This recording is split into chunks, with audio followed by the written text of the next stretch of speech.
Steve Samples here for the Icy Places first look. We're at the red carpet in LA of the Green Lantern starring Ryan Reynolds. This is actually, we're about 20 minutes to game time over here. No one's arrived just yet, but all the photographers, cameramen, press people are stacking up. We're going to give you an idea of what this looks like and the mayhem that's going on, people fighting for position. Behind me right here, at all the red carpets, we always seem to have some kind of a prop. This is the ship that crashed into the earth. Ryan Reynolds gets his ring from this guy. Now the weird thing about this thing, of course, is that there's no sense for this guy to have a ship because with the ring, you just fly with that one. So I don't know what's going on there, but let's go take a look at the red carpet.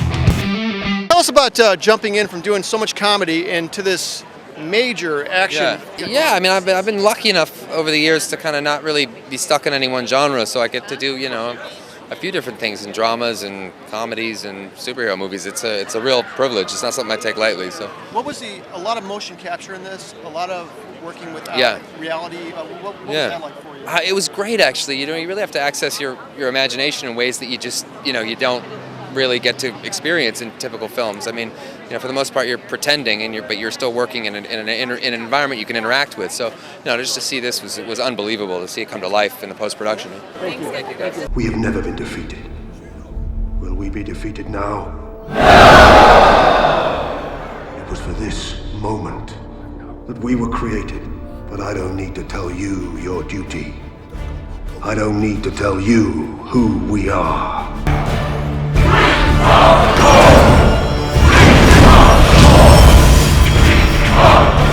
You've been in some great movies. Robin Hood. My favorite movie you've been in so far, and I haven't seen this one yet, is Rock and Rolla. So many people say that, It's they really love that movie. Guy Ritchie made it, and I've done a few films with him. I did Sherlock Holmes with him as That's well. Right, you did Sherlock Holmes with him. Yeah, he's a great filmmaker. Now, he's obviously doing another Sherlock Holmes as well. Yeah. What is it like working with him? Is he very? Does he kind of tear his actors apart, or does he? Well, He's like a mate. He's like a friend. It's like going to work with your mate. So there's no pressure. You just feel No, you're he never shouts. The sets are always really calm. Yeah. It's almost like not working. It's amazing. Now this movie for you is way outside the box because it's a lot different than your face on the camera, right? Yeah, it means you have to imagine everything. You spend a lot of time in makeup. You're playing an alien. I mean, how do you research that? I don't know any aliens, so you have to use your imagination, really. You have to really project harder to get your character across, being that there's so much stuff going on, right? Yeah. Interestingly, with prosthetics, you can't use your facial expressions like you would normally. Right. So you have to work out a way to make those expressions in a different way. Maybe it's the way you tilt your head or catch the light or something, but you can't rely on what you normally rely on. Did you see the movie yet? I've seen it in 2D. Tonight's 3D, and I can't wait. It's gonna be exciting, isn't it? Yeah. Mark, thank you so much. Look forward to more stuff from you. I am with Mike Doyle. You play the older of the Jordan brothers. Yes, And Ryan's like 8 foot tall. he is. And what are you saying? No, I'm not saying anything. He's walked by and he was over the signs. Yes, he's a lot taller than me, and there's a secret trick called the apple box that I was on in some of the scenes. Unbelievable. I know. I shouldn't tell the secrets. How much of what you guys did in the movie was there was just so much CGI, wasn't there? There was, yeah. We're the family, so we're the human story. So we weren't really involved when he goes into outer space. So we had real sets and we had real people, and so we were the real story. Yeah, we didn't have green screens, we didn't have green costumes. So yeah, we're the humans. We didn't see the movie yet. And for the Nor people, have I. Yeah, you haven't seen it? No. Yet? Really? No. Oh my God. Well, your part, having the family, I guess it's a real integral part of the movie. Yeah. How does it change the dynamic of just being a Green Lantern movie and then bringing? Well, I think the family, the Jordan family, is what keeps him human and keeps him grounded, and it keeps him kind of multifaceted and keeps him real and makes him the kind of great superhero that he is because he is human. Right. So Yeah. Listen, thank you so Yeah. much. Enjoy the first time you see the movie, man. Thanks a lot, That's right? awesome. You guys were filming right when we just started, Yes. right over there. Yes, I had a press pass on. Yeah, and you're standing next to me, and you're going like, "This is my ship," Yeah. and I'm going like, "Yeah, whatever, dude." Yeah, whatever, It really dude. was your ship. Yeah, that's right. now, your character in the movie is really the pivotal point Yep. that gives. I'm the most important character in this film. Yes, sir. I believe Yes. you are. Well, without you, Without me, no, he wouldn't get the ring. doesn't get the ring, right? Yeah, then there'll be no movie. Stay with me. Stay with me. I'm gonna get you some help. I'm gonna be okay. I'm gonna be okay. Okay, hold on. Your name. Your name. Hal Jordan. Hal Jordan. I am Abin Sur, protector of Sector 2. Hey, listen. We're gonna get you to a hospital, okay? Okay? One that carries purple blood. The ring, it chose you. Take it. Place the ring in the lantern. Okay, you got to explain something to me, though. All right. I can't do that. With the Green Lantern Yes. ring, you can do anything. That's right. Why are you in a ship? It's an imaginary force where you have to read the comics. This is Okay. where the comic people know all about that stuff. Okay. You know, it's a feeling of vulnerability. Okay. Have you ever had that? Like you sometimes feel a little bit vulnerable, you I know? have it right now. Gee, so remember that feeling of vulnerability. It's like an actor when, gee, I don't know if I'm going to work again after this dying scene I've just done in this film. I wonder if I'll ever work again. So there's a feeling of vulnerability. And that's what happened with my character in this Abin Sur. And so I ended up building me a ship even, where Green Lantern shouldn't have a ship in the first place. Right. But of course every movie needs a ship, so we're going to have a ship chase. And then ship fails. Yeah, otherwise every movie needs a ship. Of course, I brought mine tonight. I love it. I love it. You actually flew it I'm in. not impressed with the petrol prices here. I'm going to go to another galaxy. How much of your character was makeup and how much was... All the face was all makeup. And the rest was The motion rest, capture? we had to wear those tight with the dots on it. lycra things where your little wiener pokes out a little bit. You know what I mean? I was vulnerable again. You know, and everything. That's the So vulnerability thing. Yes. You work with that. That's well, actually... you had to wear those tight lycra things with all those dots on them. But fortunately for me, most of the other actors needed CGI on their bodies, but I didn't. Because you're ripped. Yeah, I just looked the part already. Give me one of those, buddy. ICPlaces.com. How are Hey, you? Steve, how are and you who are you?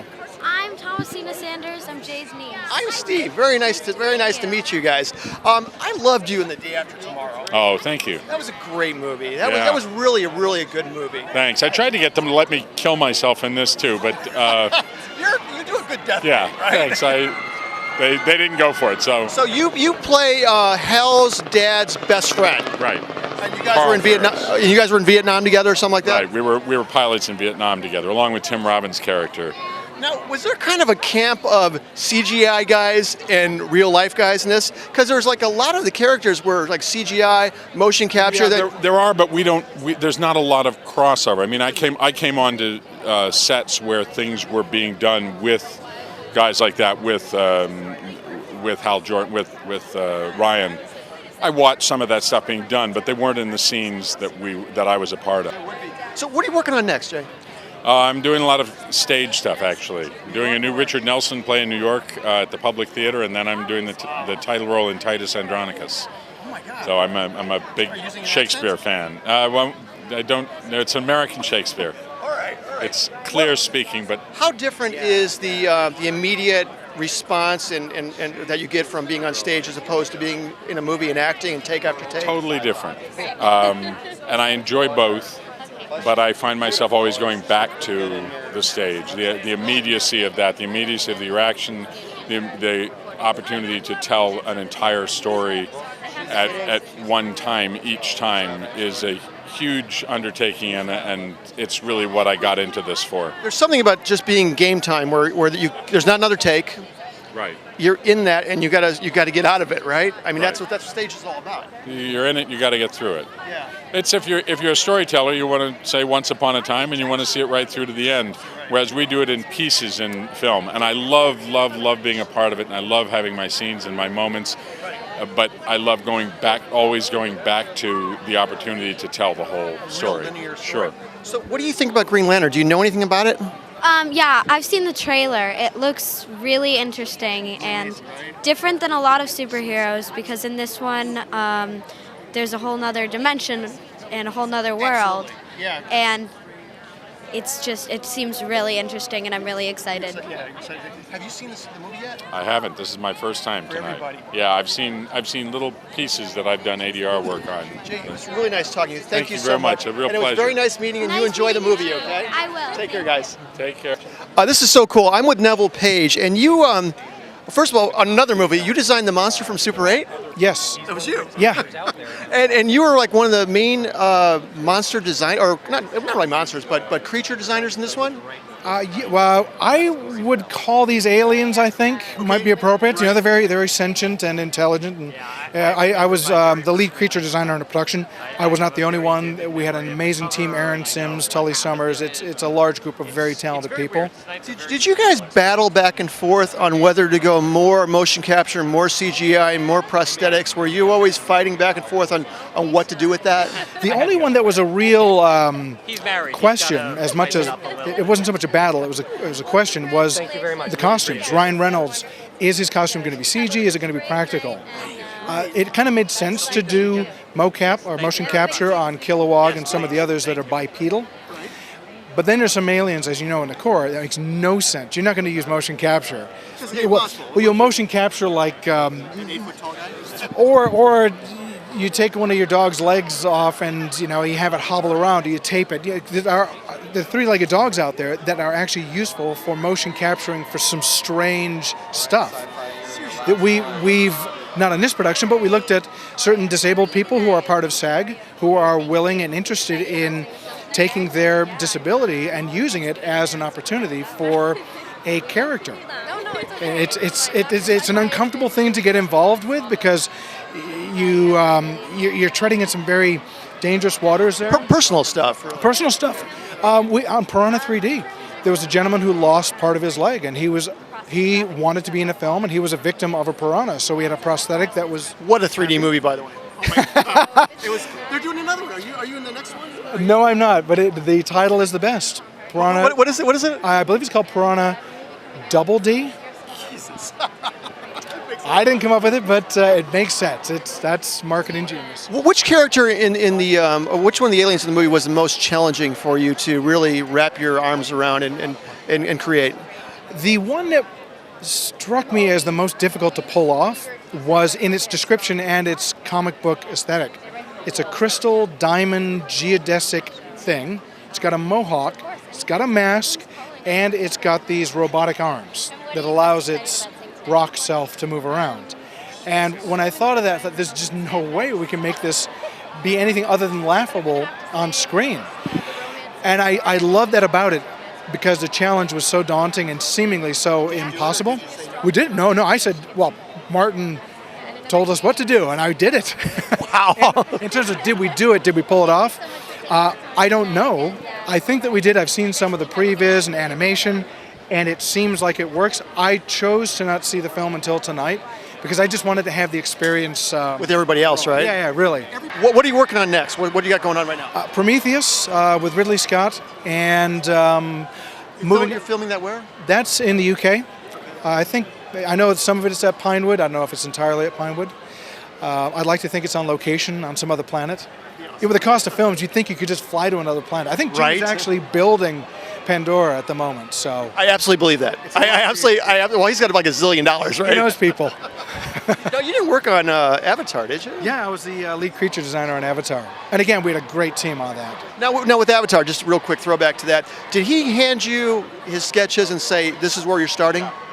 He didn't have any sketches at the beginning, but throughout his descriptions in his scriptment, as he calls it, were so vivid that you kind of knew what you're going to be doing. And there was the thing about Jim that's so great is, as you're designing something, you have a drawing on the wall, he'll never touch your drawing. He's very respectful because he loves art. And he would take your sketchbook and say, no, this is what I'm thinking, and he would draw it. And it's just so cool that I've got, original James Cameron sketches and Ridley sketches in my sketchbook. I've got a Spielberg from Super 8. Your life is a dream. It really is.